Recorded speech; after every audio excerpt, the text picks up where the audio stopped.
Hi, welcome back to the Jackie and Glen channel. I'm Jackie. And I'm her husband, Glen. He's my husband, Glen. Hey, before we get started, make sure you hit that subscribe button. Make sure you hit that bell notification so you don't miss any of our reviews. Today we're reviewing Married at First Sight, Season 14, Episode 15. We're on Episode 15 already. We're almost to the end. The couples are getting closer to decision day. And today is the episode where the couples get to write letters, talk to Dr. Pepper. So let's get involved in it. But also, before you do that, once again, hit the subscribe button, bell notification. Also, join our membership. Hit that join button so you get some special perks from Jack and Glen.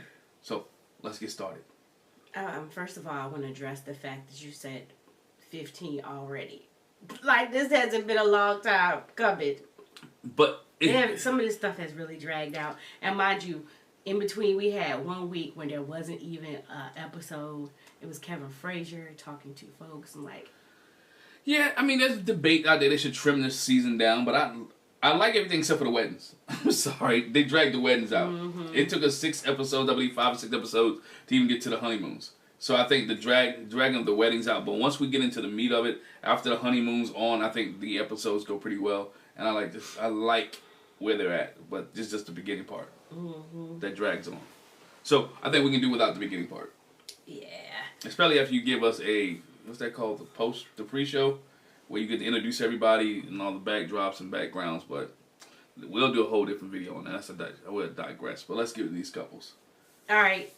And you said we're starting with who? Jasmina and Michael. We don't want to save them. We don't want to save them to the end, but we're going to work with Jasmina and Michael because I think, again, I'm feeling this couple for the last 3 weeks, 3 or 4 weeks, that Jasmina and Michael has turned the corner. I'm not 100% sold on them yet because I'm not 100% sold on her. I'm 100% sold on him, but not her. But we can talk about that as we discuss Jasmina and Michael. All right. So, like you said, this is the letters to my younger self, but also taking them back to your hometown. Yeah, hometown. And so, we see Jasmina Michael takes Jasmina because Jasmina can't drive. Jasmina don't drive. They drive to Hartford, Connecticut, and they go by her childhood home. Mm-hmm.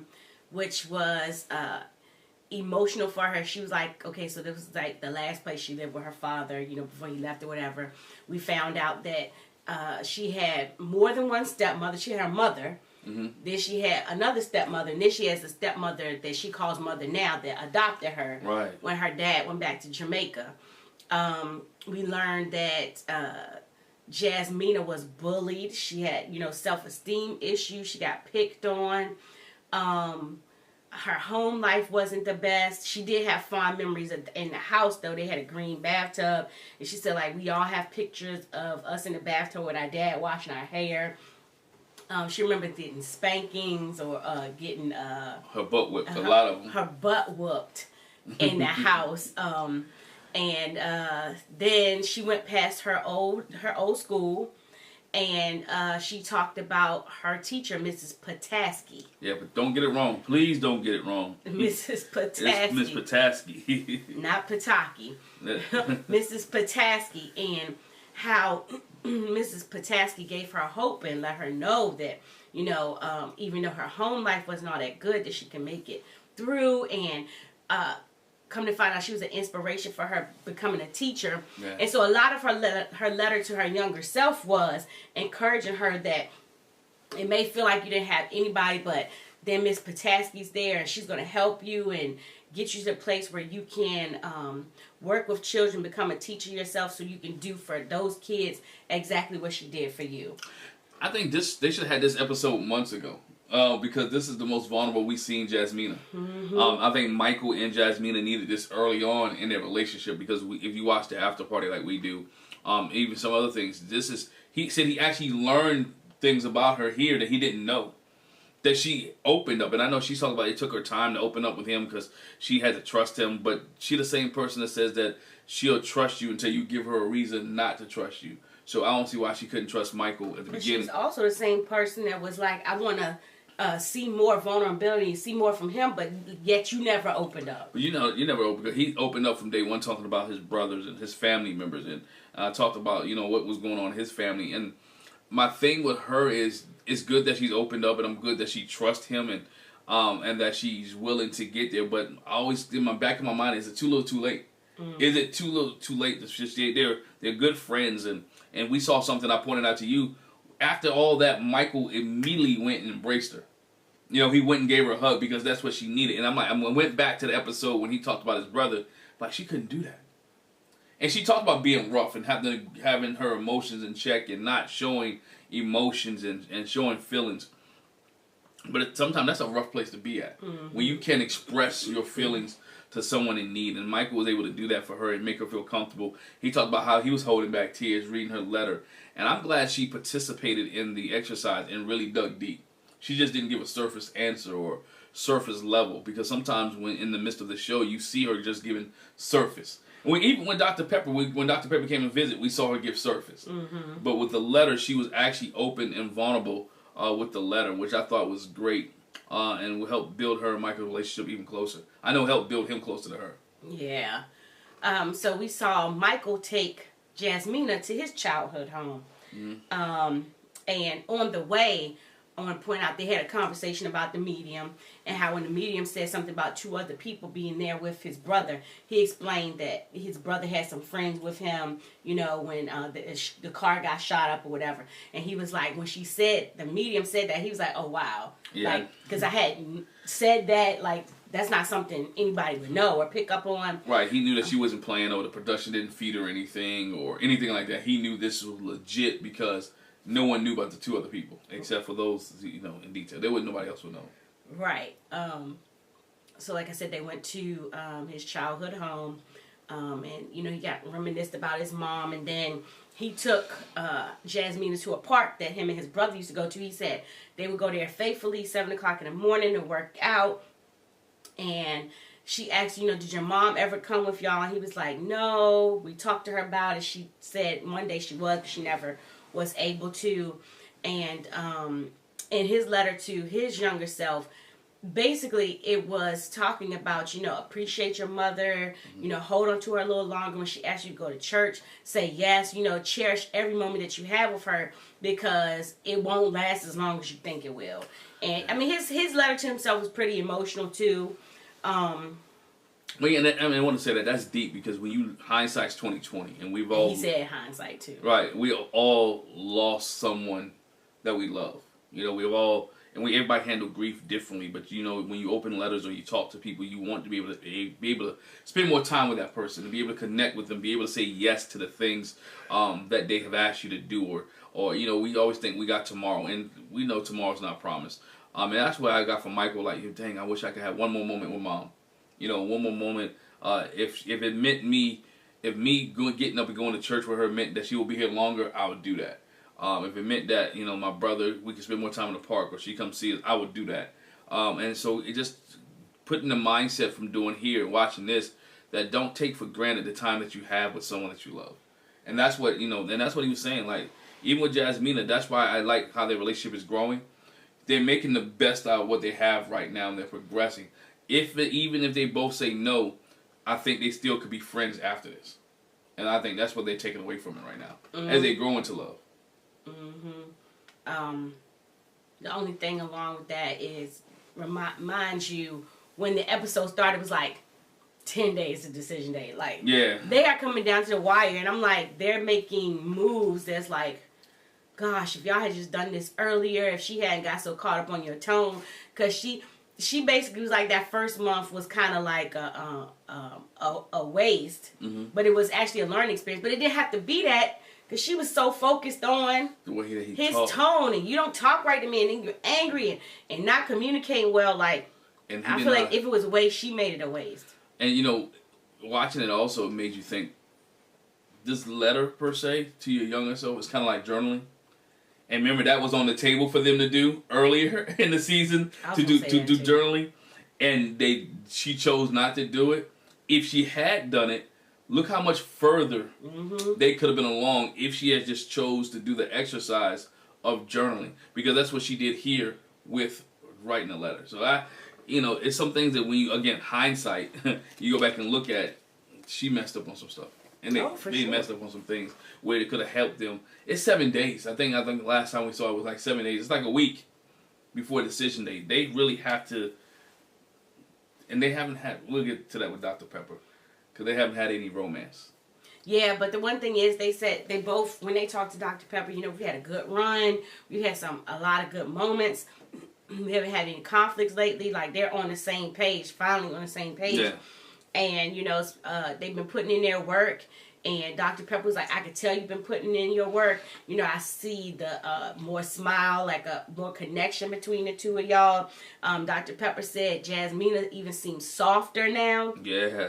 You know, and they said since the Dr. Viviana exercise, that had helped them to be more open and vulnerable.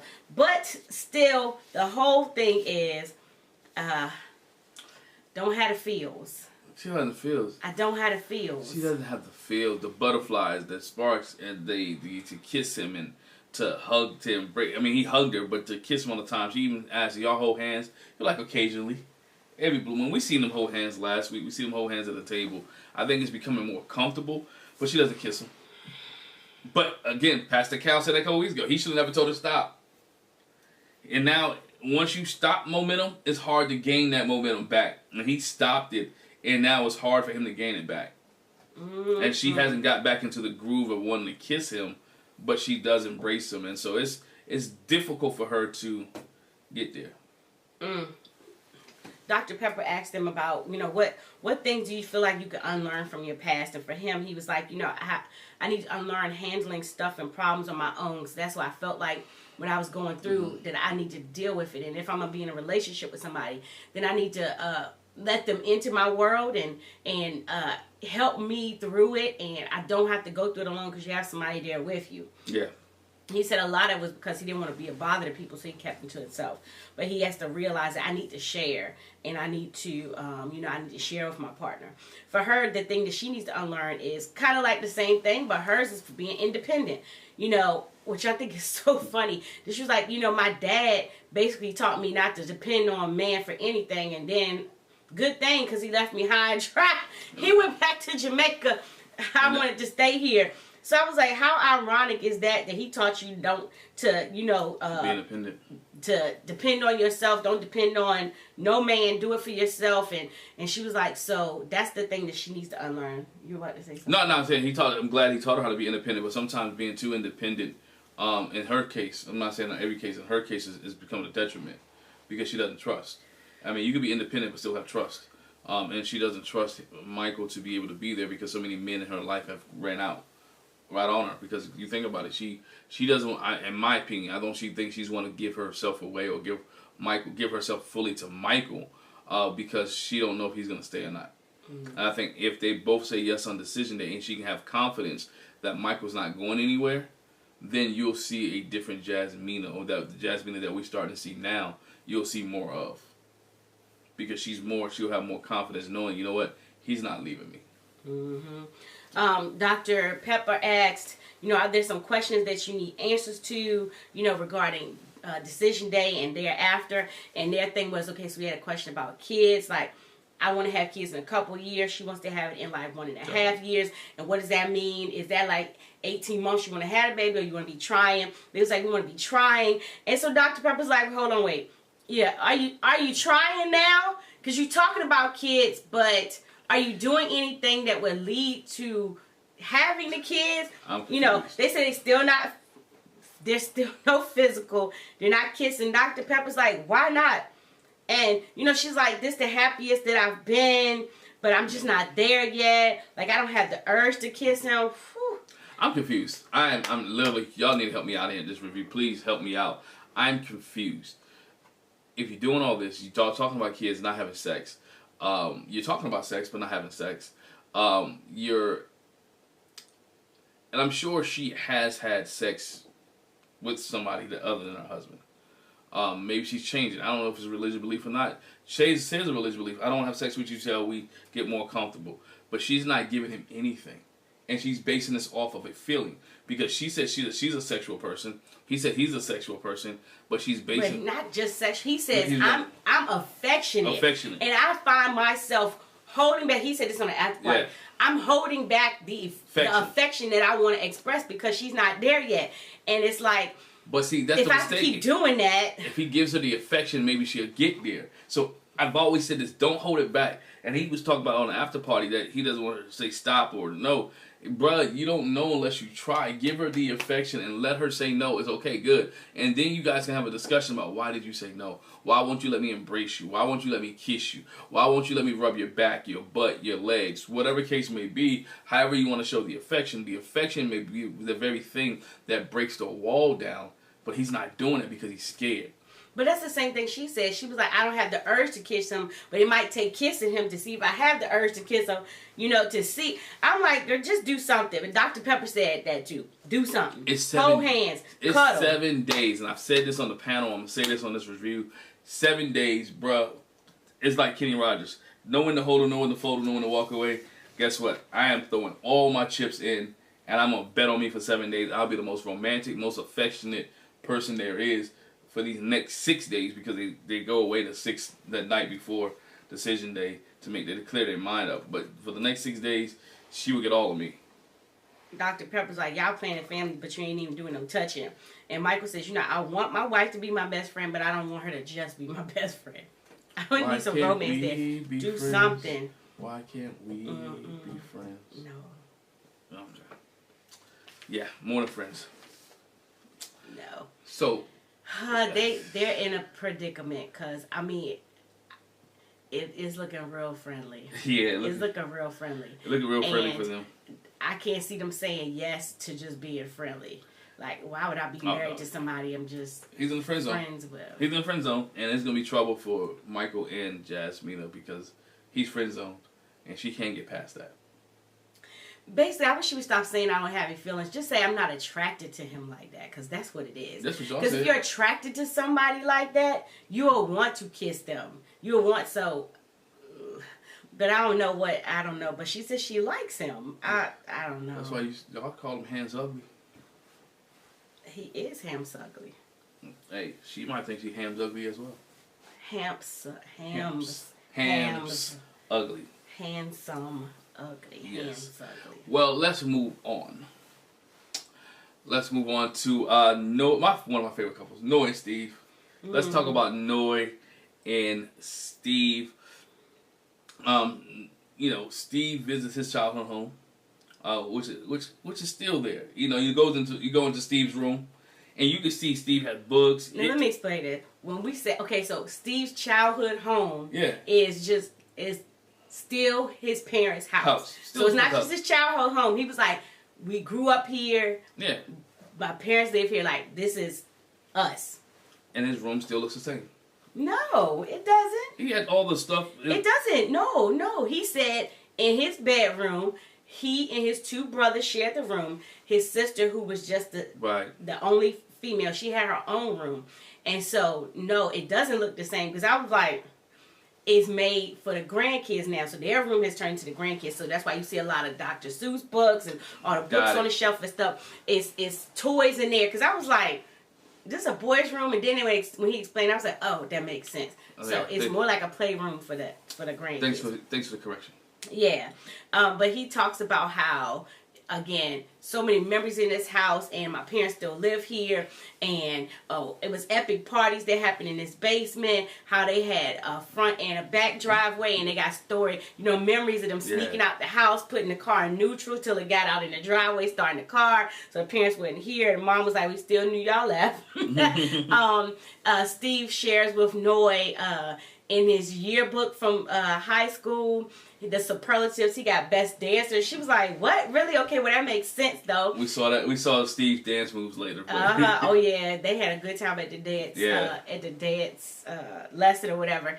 And he even shared how he had a friend that made music, and they made a song together. It was called "Get Down," and mom was enjoying it. She was singing "Get Down," and how he was like, basically, we was hometown stars because the song got played on the radio. I want to stop right there. But that showed Steve's creativity. Yes. Even and his free spiritedness, even in a young age. And this is where my issue is. You can't stifle somebody's creativity because you don't understand it. And because you want to put it in a bottle or a box. And I think with this, her seeing how Steve was creative young and how he's with innovative being young kind of opened her up a little bit to what Steve does. And I just want to share that it's not like Steve just popped up one day and said, you know what, I don't want to work a job and I want to just be creative and do this. He's always been creative. He's always been a forward thinker. He's always been out there, and he had some success even when he was younger, being creative, being that forward thinker, and it made her feel her eyes, you know what, it's not nothing new that he's doing, but it's something that he's always been doing. Let's see. They talked about. I just want to add this in. He was pretty popular in school. He just had a really nice upbringing. That's what Noy noticed. He had like a regular, probably the typical teenage kid. childhood growing up, which was very different from hers. So we talked about it just real quick a few minutes ago. Noy invites Steve. Well, they go to a dance class. To learn some dance moves or whatever, and just have fun. And Steve actually picked up the moves better than Noy. She said she was surprised, like, oh, okay, he picked it up more than I did. Mm-hmm. And her whole point when going to this dance class was basically like, okay, in music and dance, this is how I express myself, because growing up, we grew up in a household where we weren't allowed to express ourselves. We weren't allowed to express our emotions. And she used to do what Jay-Z said, make the song cry. Yeah. In music, that's how she would express, and dance, that's how she would express her emotions. Whether it was, and she said no emotions, excitement, sadness, joy, none of that. You gotta be straight faced, like whatever it is, it bothered you, didn't show the emotion. Yeah. And Steve was like, okay, that makes sense, because on her social media, she's always doing dancing and posting videos of her dancing and music or whatever. And so she said because she was not allowed to express her emotions as a young person, of course that carried into her older life. And so she was like, when we have disagreements or arguments, it's not that I am icing you out. It's just I don't know. I was never allowed to express my emotions. I have to go somewhere. I literally have to go somewhere and decompress, because I don't even know how to tell you how it is I'm feeling. I don't know how to tell you that I'm mad. I don't know how to talk it out, because I never did that growing up. And she was like, I don't want you to think it means I'm not in it, because I'm in it. This is something I didn't have the capacity, don't have the capacity to do. I'm going to have to learn. And which goes into why she posts on social media all the time. Because social media, you're really not talking to a person. You're expressing through your fingers. And you can put out what somebody else said or quote or something like that based on how you feel. So which explains why social media is a big outlet for her, because it's a way for her to express her feelings and her emotions about situations instead of and do it incognito. You know what I'm saying? Do it in the background, because she's not used to expressing her feelings and concerns to a person one-to-one, because of how they look, how they feel, how they're going to respond to it, and because she wasn't allowed to do it when she was a child. Which now this explains a lot about Noy. When everyone says she's scared and she's fearful, she has always been scared and fearful to address human beings about situations or issues. Mm-hmm. So that was one of the biggest things there. And even when you got into her letter, Noy talks about that in her letter. She talks much more about her not being able to share her feelings, how her family worked so hard that she talked about how her mom came home one day with blood on her face. Yeah, but she worked at the chicken factory. Chicken factory had blood on her face. She talked about how they worked so hard. Chicken blood. It wasn't her blood. It was chicken. I had to watch that a couple times. Like, why mom was chicken? But it was chicken blood on her face, and how her family worked so hard. And then being able, and how she felt that she had never been, she always being seen but not heard. Just one of those things. Look, you hear, be a child, be in a child's place, and she was never to express herself. And she talked about the fact that my parents worked so hard, and they worked so hard like to benefit us, and I didn't like feeling like I was a burden on them. And so she said, again, she wrote this letter to her 5 to 10-year-old self. Yeah. Basically, talking about expressing yourself and seeing your parents and work hard, and how that influences you later on. And she felt like she never really had a childhood. That during that age that she really never felt a childhood, which made us have a discussion about, about Noy and Steve and the work that Steve does, or quote unquote does not do, according to Noy. Because that's like when she was explaining about her parents working so hard and they did all this work to make sure they had a lifestyle that they was comfortable for them. I'm like, it's kind of confusing to me. Your parents worked so hard to maintain a lifestyle. Now you have a husband who doesn't have to work as hard that can still maintain a good lifestyle. What's the issue? You know, my wife had to explain what the issue was or why she still feels that way to me. Because I'm sitting here like, if your parents worked hard, they made you a good lifestyle, and if you can work less and still maintain that lifestyle, why not? Or increase your lifestyle. Because the work is different for everybody. And I want to look at the term work, but how everybody makes a living is different. Most people work. Some people work hard. Some people don't work hard enough. Some people can able to have a good income and don't have to put in a lot of work or put in a lot of hours. And some people do. So with Steve and Noy, she's still living in her childhood of how hard they had to struggle just to make a comfortable lifestyle. Mm-hmm. And she does never want to go back. And so that's one of her biggest dilemmas and one of her biggest things with Steve in growing up, because she saw her parents work so hard. That's what I was about to say. For her, she saw her dad putting in work. So she's used to seeing a man putting in work. And that's why, that's the conversation me and my husband had. It was like, but Steve is working. He's making money. I said, but the thing is, okay, so I don't know, maybe, like I said, maybe he should say, oh, I got a business call with so-and-so today. Like, it's not the kind of work that she's used to seeing her dad doing, but I'm doing work in a different way. I'm having meetings. I coded this app or whatever the case may be. So, it just has to translate, like I said, so she can see I'm not working harder, I'm working smarter, and I'm just working in a different way that you're not used to. But I am doing work. And so yeah, we had a whole conversation about that. That Steve has himself set up well so that he can spend his time getting to know her. And I said that's fine, but for her to say yes, she needs to know that there's stability. So I can appreciate you not being focused on work, and so you have time to focus on us. But I also want to know. Can you take care of me? Yeah, we need something. So you gotta show a little something. Like, again, hey, I got this call with, I have potential clients, I'm making these moves, show her something. Yeah, we need to start recording some of these side conversations we have, because I think they make good for YouTube or good for our podcast. But nonetheless, they meet up with Dr. Pepper, and they meet up with Dr. Pepper. Noy feel like she has she has progressed a lot in their relationship because she's more open now. Mm-hmm. That she's able to express how she feels. She's not 100% there yet, but she's able to express at least that she has a problem and that she has a situation going on. Yeah, and how she really said it came from my childhood. She put the I don't want to say the blame, but the root of it came from her childhood. And so she explained that to Dr. Pepper, how she explained that to Steve, and just addressing things. That's why she has trouble addressing things when she's upset. And they talked about the thing living separately.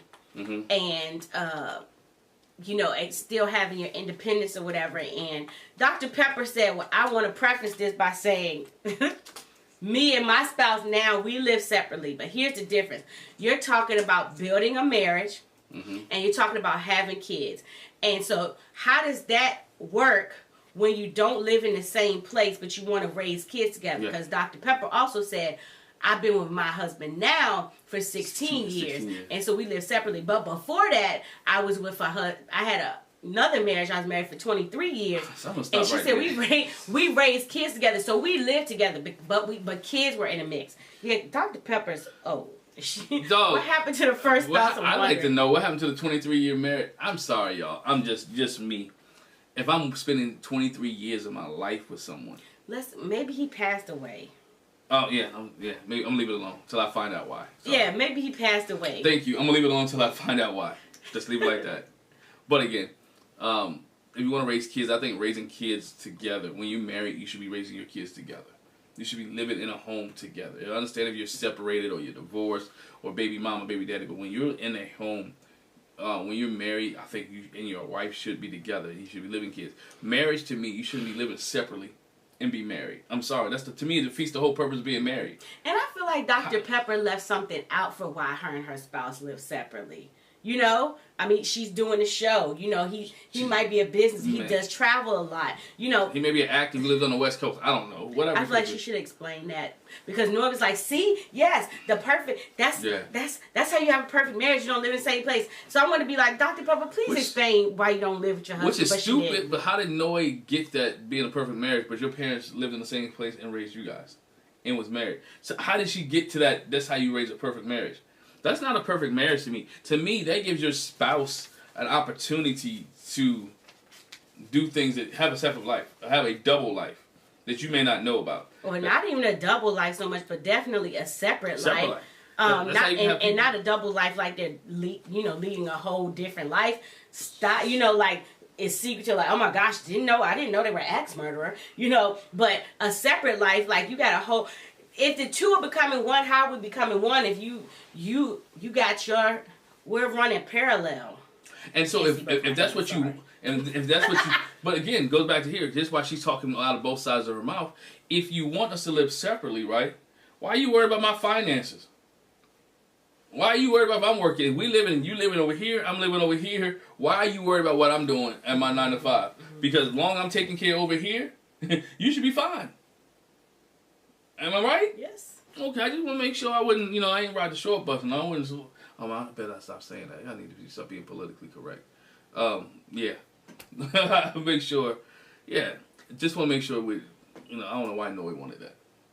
I'm going to leave that alone like that. So. You can't say ride the short bus no more.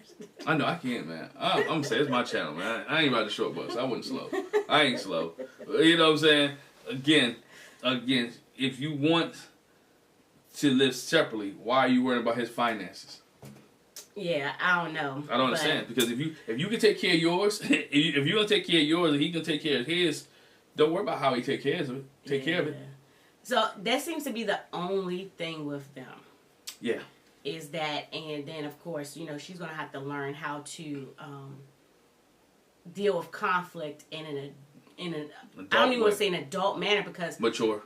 In a mature manner, and actually be able to express herself, to do different than she grew up. It's going to take some growth, because you're unlearning things that you were ingrained in you. So that's where they're going to have to go. Well, y'all let us know what you think about the Noe and Steve situation. Can a married couple who love each other live separately and make it work? But why would you? And you can answer that too. Why would I live separate from her? Because I feel like if you're married to somebody, like I want to be around that person all the time. Like Dr. Pepper talked about that. Okay, so you live in different places. You want to be around me all the time? You live in different places. Like, how do you maintain seeing that person every day? What does that look like? And Norb's like, we haven't figured that out. Yes. To answer your question, because I'm not ignoring you. Yes. Okay, I'm glad. I want to be around you every day too, even when we're in the same office space. Am I chewing and annoys you? Yes. Anyway. So let's go to Mark and Lindsay. Yeah, go. Or you want to do Elijah? I want Elijah and Katina last. Why? Okay. Anyway, Mark and Lindsay. She opened a thing with her, as her complaining about the fact that Mark says she's too much. And later on we get into the fact, I think she said it on here. She might have said it on the after party too, or it might have been a preview. But that was something that people always got on her about being over the top and being too much, and they made it like it was a bad thing, and so when he says that to her, that's why she takes it that way, because that's something people have always said about her. And she was like, I don't want to be with somebody that wants to change me. I want to be with somebody who will allow me to be too much, and she doesn't want to tone down. Which doesn't make sense, because it makes sense to her mind. But if your too much has gotten you into fights, if your too much has gotten you into trouble, if your too much has gotten you fussed at, if your too much gets you upset when everybody said that you're most likely to be the person to get in a fight, and you're mad, guess what? Your too much is too much, and you need to change your too much. As your husband, he has the right to say, you know what, babe, can you please tone that down a little bit? Babe, I love you, I respect you, but I don't have to fight every night to prove my love. Babe, you know what, can you do me a favor? I'm tired of getting punched in the eye because you starting fights. Anything, what I'm saying? No man wants to be able to always be on guard with his woman, knowing that something out of her mouth she says is going to cause me to throw down and hurt somebody. Nobody wants that, or something she says is going to hurt my feelings. So guess what? You are too much. Goes to the point where he said you were hyper. calm that crap down just a little bit. No one's telling you not to be Lindsay, but we're telling you to be Lindsay on a 6, not a 10. Right.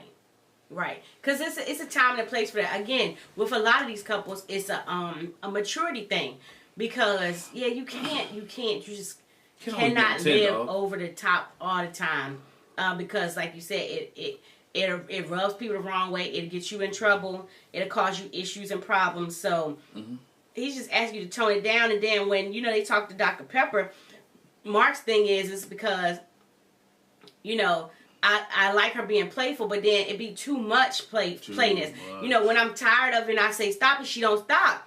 And Lindsay was like, well, when he said stop, it's like a ha stop. And Mark was like, no, it's not. But they showed a clip where he was like, would you please stop? And he said it, but I don't think it was a play stop. He was just laughing, when he said it. And like, I think he really meant, because then when he said stop means stop. Right, but he has to be firm with her because she doesn't know the difference. So what she's saying is, I don't know the difference between your play stop and your real stop.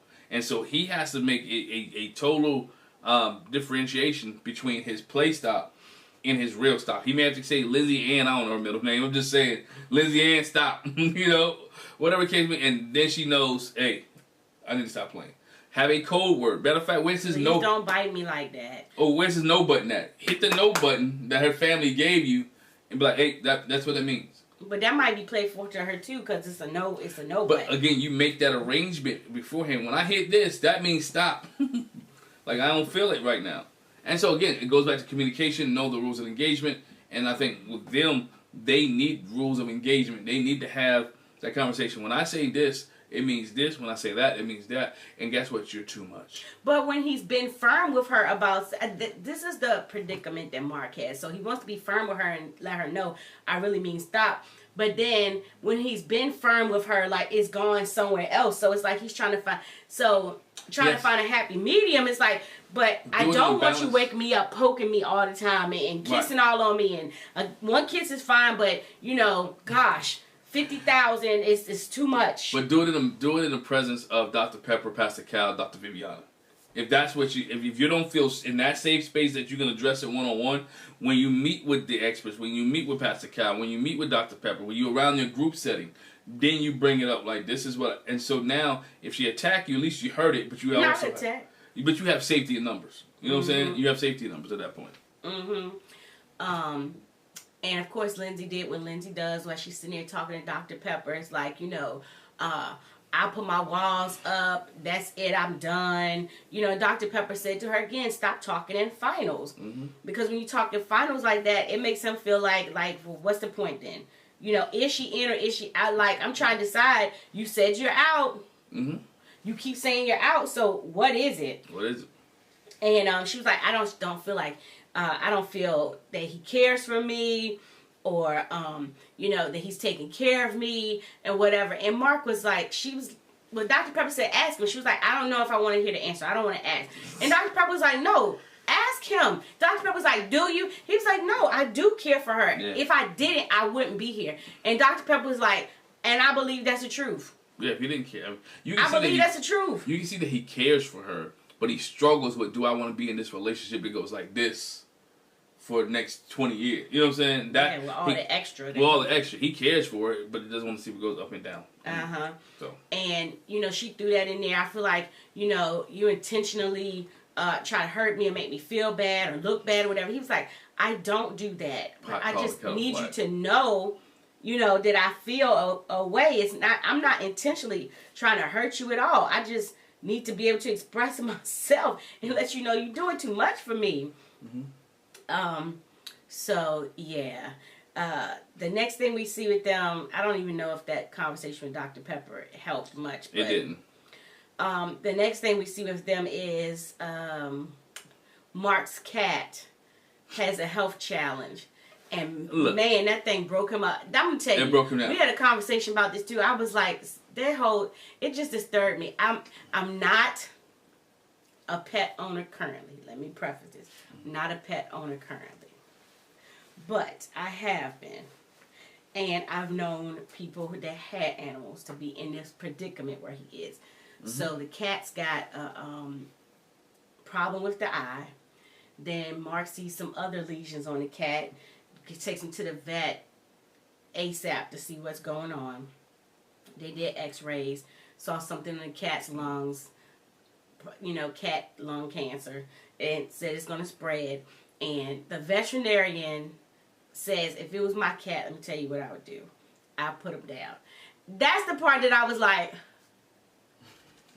the cat hasn't even got bad yet. And I know you don't want your animal to be in pain, but I was like, I don't think right there on the spot, because I think about it like with people. When you get a diagnosis as a person, you just be like, give it up. It's going to be over. Just give up right now. We don't do that with people. Like, that disturbed me. Why do we do that with animals? As soon as an animal gets a bad diagnosis, like, well, you should go ahead and put them down.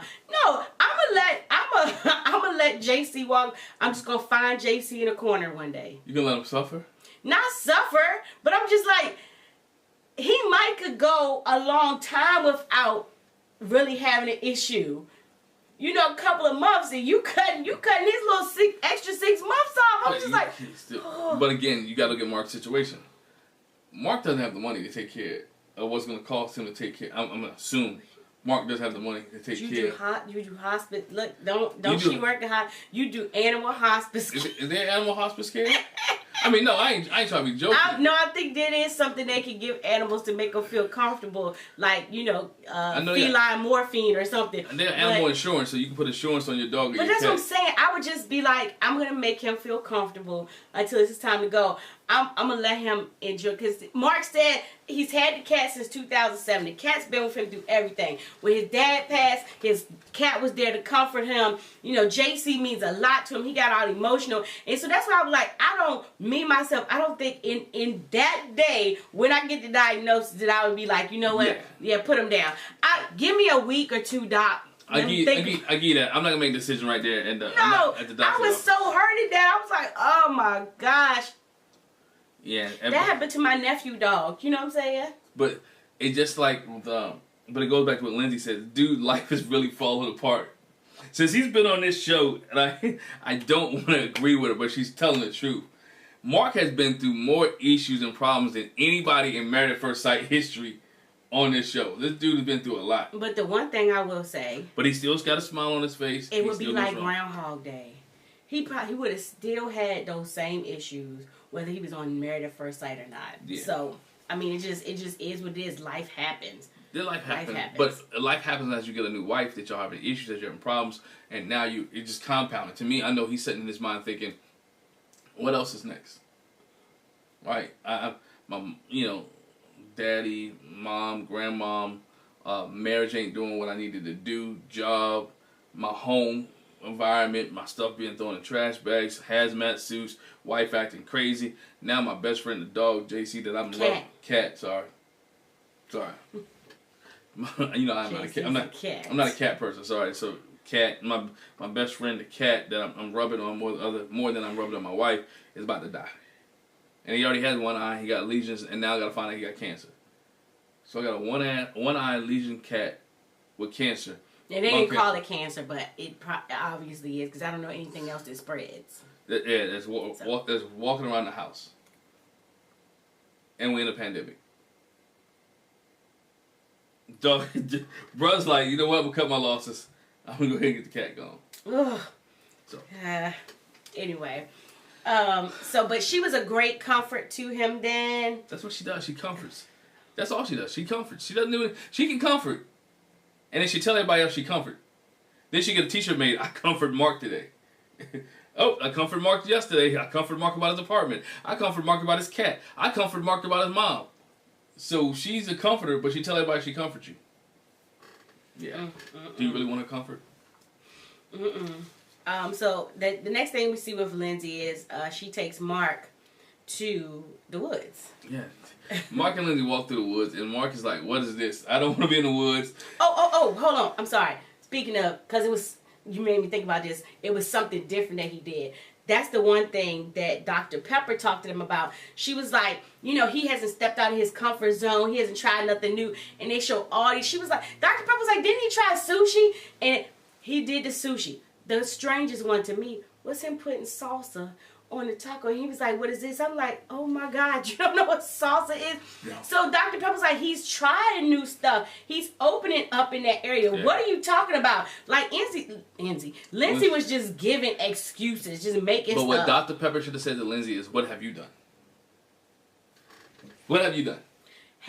Again, you don't want to change yourself, but you keep trying to change him. Yeah, what so you should be making some changes, like pulling back a little bit.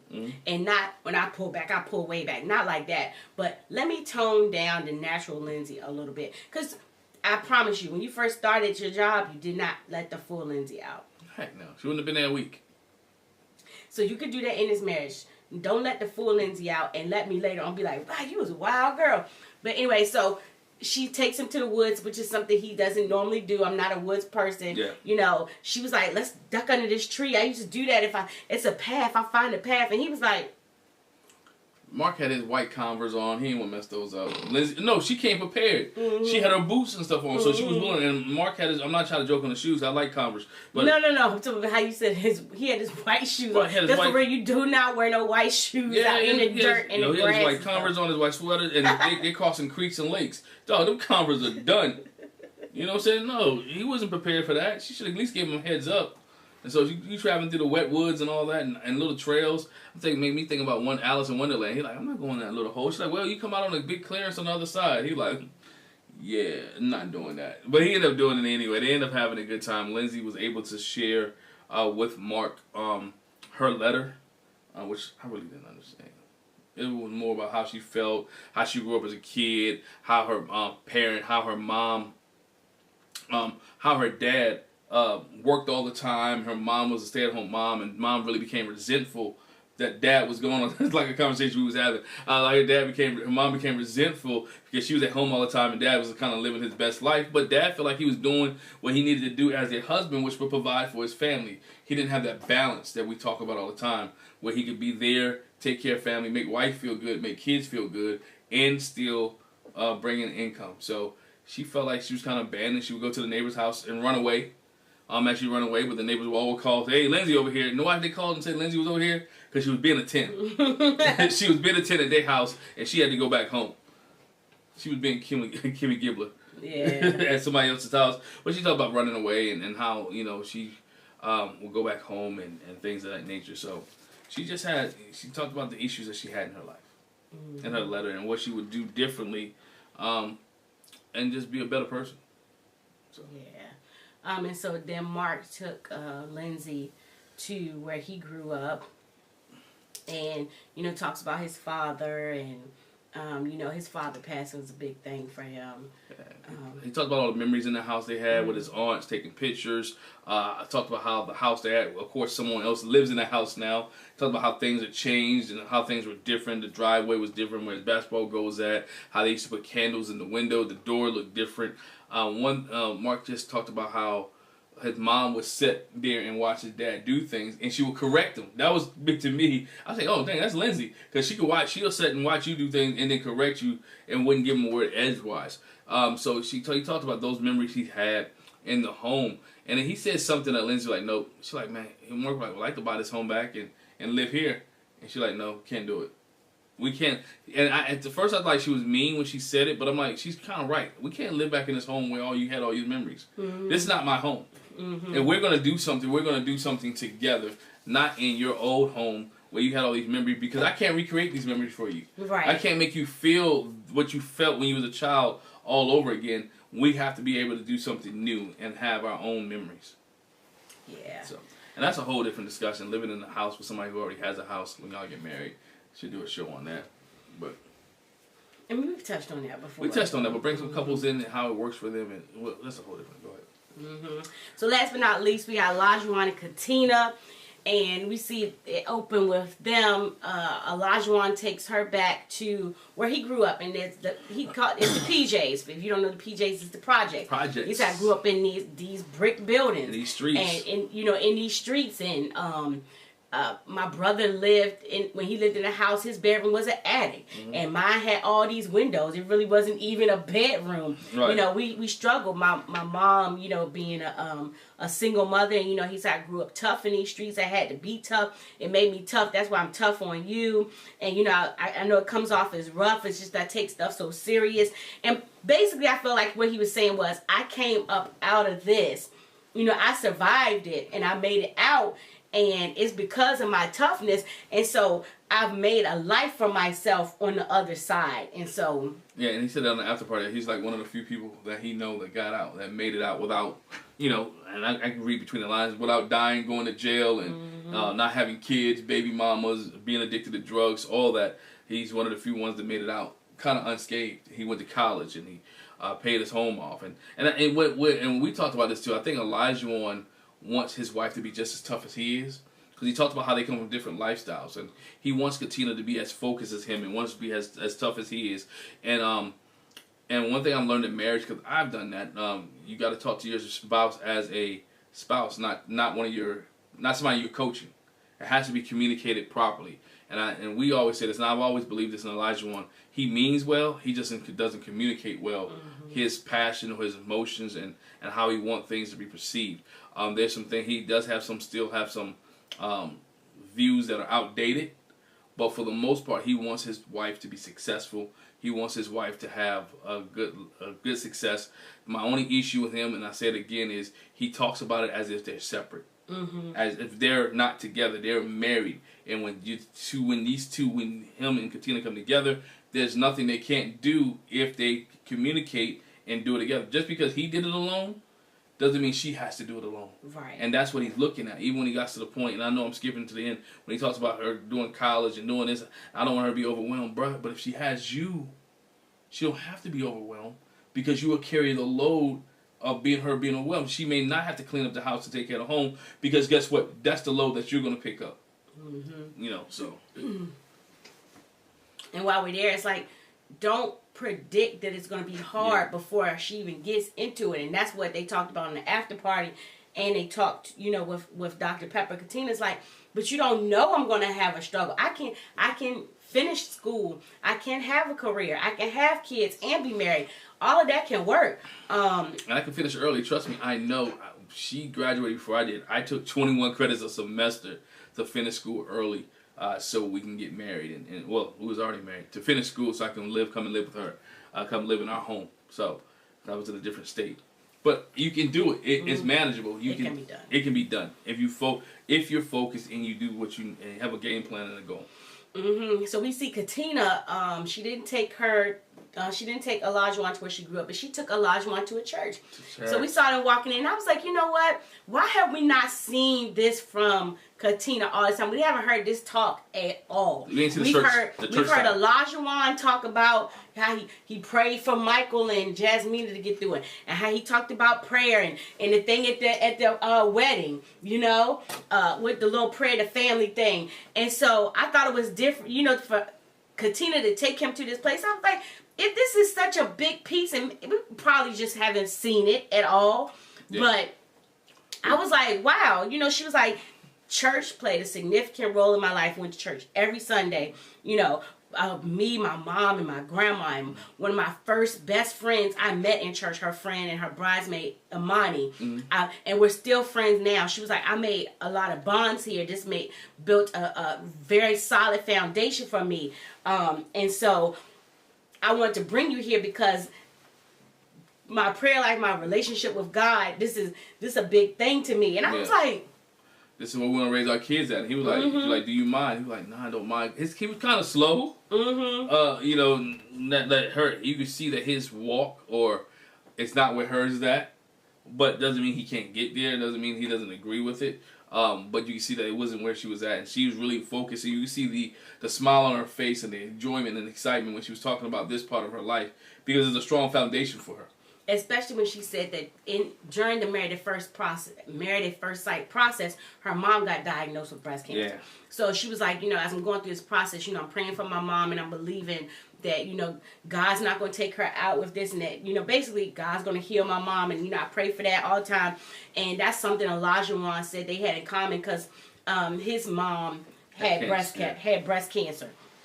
And like I said, they talked about wanting to raise their kids in church. And Elijah said that's the one thing that he remembers about his dad. Like, his dad wasn't in the house. He said, but faithfully, like clockwork, every Sunday he would come and get them to go to church.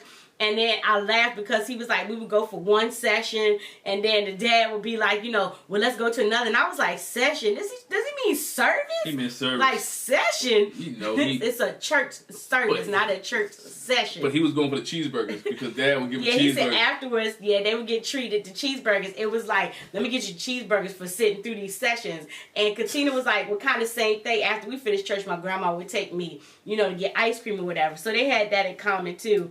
Yeah. And that was the deal. That was the bar. That was the deal maker. That's what Elijah said. So I would want to raise my kids up with this foundation, because you give it to them, and then they know when they go through something that they're not going through it alone. Even if you don't have somebody physically, that you can touch. That you're not going it alone, because you have a higher power that you're connected to. And I was like, okay, wow. Yeah. I would have liked to see this. Go ahead. I would have liked to see that from Katina earlier, because like I said, I think we got that from Elijah. He's talked about it a lot, and I was just surprised, like, is this not something y'all talked about? Because it seemed like to me that they had not talked about this beforehand, which I think is odd, because Elijah would talk about his faith and, praying and amen. Whatever. I can't even remember how the family thing went at the wedding. And they would talk about their future with kids and all that, and how would you do. So I would have thought this conversation came up beforehand as well. Mm-hmm. But we see Elijah and they got us with editing again, because he never told her on camera to shut up like they did. It was a conversation that they had beforehand. And what Elijah said was that immediately after I said, talking to Dr. This is when they had their meeting with Dr. Pepper, which I want to preface before you get there. Yeah. He said, I'm excited. I'm happy that we're going to meet with Dr. Pepper. I said, oh, look how the tables turned. She read him a good one, and she not ripped him the last time, but she talked to him as a man last time. But he talked about the argument him and Katina had. He told her to shut up. He said immediately after I said would you please just shut up? Would you please just shut up? And he realized, I'm wrong. I should never talk to my wife like that. Mm-hmm. I should never be that enraged or say that to her. And he self-corrected himself. Mm-hmm. And what Dr. Pepper gave him some kudos. So I'm glad you did that, because look, that means you're learning. Mm-hmm. You're learning how to talk to your spouse. And I think we give Elijah I'm gonna say I have given Elijah a hard time because of the way that he spoke to Katina and the way that he mentioned things to Katina. But I believe that he is learning, that he is growing to how to treat his wife and how to take care of his wife. And so, he may have had some abusive tendencies in the past, but I can see that shifting a little bit with Elijah. He wants what's the best for Katina. Mm-hmm. He wants what's best for their family. And he may not always articulate that the right way, but he does want what's the best. Mm-hmm. And I see that in him. And he just needs some fine-tuning, some molding, which everybody said, you may need to tell Elijah 3 or 4 times. You may need to show Elijah 3 or 4 times. No one's gotten into a marriage and got it 100% right the first time. Mm-hmm. Or 100% right from day one, that you hit every mark, every target. You didn't get upset. You didn't get mad. You didn't raise your voice. That's not marriage. No one's done that. Yeah, and then just back to the conversation that we said they talked about before, with her going back to school and wanting kids in 2 years, and how you're going to be able to balance that. And he was like, I don't want to stop my travel, because I set myself up. When I went to school right out of high school, mm-hmm. and I did that, and I took care of the student loans, and I bought a house, and she's just getting into that, and he was like, she won't be able to handle balance all of these balls at the same time. And that's why you as a husband take one of the balls. That's why you as a husband help her manage and balance. Okay, you want to focus on school? Cool. You know what? I can allow you to focus on school. If you got all this money, let's be honest. Okay, it's going to take you 2 years. Maybe your last year you quit work a year early, and I can hold down the house while you finish school. But his whole thing with that is, I set myself up to be in a place where I can travel and do this and that. And so if I'm helping her balance the balls, then that means that I can't, juggle the balls. That's not true, though. It's coming with planning. It's sitting down and figuring out. We know that. We both live busy lives. We married, but we live busy lives. So we have to sit down and say, okay, when are you finished? All right, when are you free? When you got a moment? Let's take a vacation. I mean, it's just a matter of having that conversation. It's not difficult. People do it all the time. and you can't project that it's going to be negative, predict that it's going to be negative, predict or project that it's going to be negative, and then she won't be able to handle it. And then she won't be able to handle it. Too hard. It's going to be too hard. So. But the one thing Katina said is that when it comes to her going to school and maintaining the marriage, she was like, Olajuwon is a lot. Is he? He's a lot. He wants a lot. And so it's like, how do I still take care of him the lot that he wants and still do everything else? And so that's when we see the little vignette where Olajuwon is talking to the producer. It was basically like, when you love somebody, you love them enough to put them first. And basically, if I was her, I would focus on school. I wouldn't focus on a marriage. And if it's meant for us to be, I'll be around. Stupid. I'm going to call it. That's dumb. That's stinking thinking. Because you can do both. Again, you can have both. She can have both. You can have your cake and eat it too. All that can be combined and work together. And she can say yes, and you guys can still be there. Mm-hmm. Yeah, he said if I was her, I would lock in. I would lock in on school and focus on that. And, but again, just like you were saying, I can lock in on school if you can handle everything else, bruh. Mm-hmm. And if you can handle everything else, then I'll be good to go. So they just gonna have to work that out. Again, it goes to Olajuwon having this strict way that he thinks things should go. And it may not necessarily be like that. We might can work it out another way. So yeah, you gotta be able to work it out another way. But I like them, and I think Olajuwon's growing on me as far as I know some of you guys are gonna argue and complain with me. Please do, but I can see where he has growth in it, and he's growing. Yeah. And their relationship is growing. So we got 7 days left before decision day. So we'll see how they go out, how they pan out in the next 7 days. And hey, some couples have made some progress. Some couples are just where they're still where they're at. And so I'm gonna say this: with decision day approaching, I think Noy and Steve say yes. Mm-hmm. I think Katina and Olajuwon say yes. Mm-hmm. For Mark and Lindsay, I think one of them will say no, one will say yes. Same thing. Right now, after this, with the no feels and no romance or whatever, I feel like Jasmina and Michael both going to say no. I think they should say yes, but... I think Jasmina says no because of her feelings. I think Michael says yes. I think Olajuwon and Katina definitely say yes. I think Noah and Steve say yes. And I believe Lindsay and Mark says yes because they're just crazy. You've always said that. Joe. It's like Jamie and Elizabeth. Jamie and Elizabeth to me. That's the vibe I get. So, yep. Hey, make sure you hit the subscribe button. Make sure you hit the bell notifications. Make sure you don't miss any more of our reviews.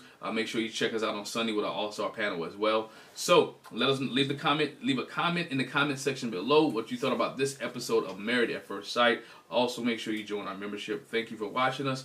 Thank you very much, and have a great day. Bye.